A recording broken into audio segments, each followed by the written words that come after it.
ships to trade gold, porcelain, spices, and silks around the globe. But running this massive operation wasn't cheap. In order to fund their expensive voyages, the company turned to private citizens, individuals who could invest money to support the trip in exchange for a share of the ship's profits. This practice allowed the company to afford even grander voyages, increasing profits for both themselves and their savvy investors. Selling these shares in coffee houses and shipping ports across the continent, the Dutch East India Company unknowingly invented the world's first stock market. Since then, companies have been collecting funds from willing investors to support all kinds of businesses.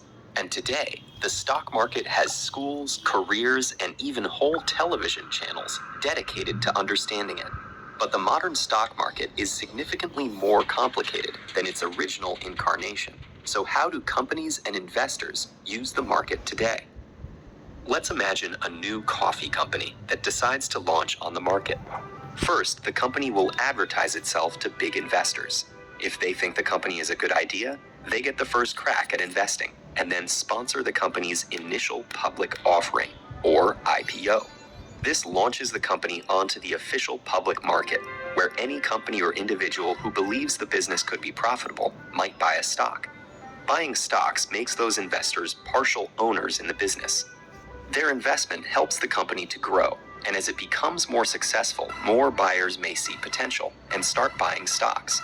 As demand for those stocks increases, so does their price, increasing the cost for prospective buyers and raising the value of the company's stocks people already own.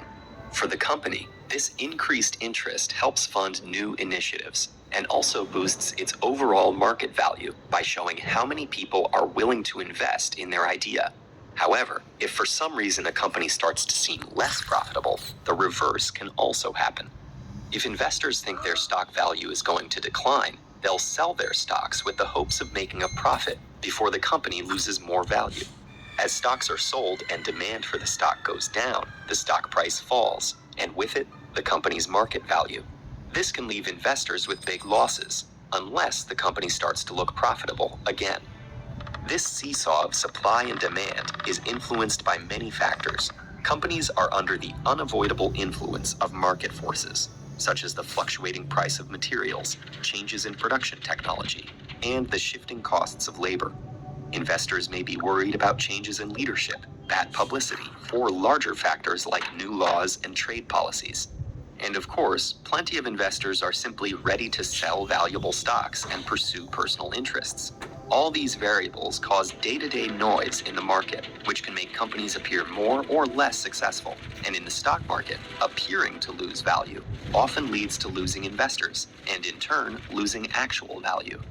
Human confidence in the market has the power to trigger everything.